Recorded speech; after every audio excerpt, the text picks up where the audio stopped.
क्या है? अब ये चीजें तो वो होती हैं जो लोग वैसे तो चार दीवारी के बीच में रहकर समझाते हैं एक दूसरे को। पर अगर तुम यहाँ पूछना चाहते हो तो मैं समझा सकता हूँ, अगर तुम चाहो तो। तभी तो पूछ रही हूँ जीजू, तुम भी ना बताओ ना। पर तुम शायद अभी भी नहीं समझे ना मेरा कहने का मतलब। ओ, तो यहाँ नहीं हो पाएगा। हाँ वही चीज तो।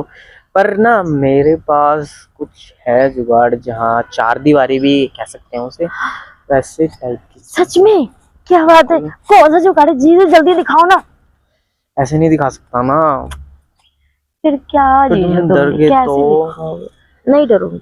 हैं? सोच लो। नहीं झेल पाओगे तुम। अरे नहीं जीजू, ऐसी बातें नहीं है तो।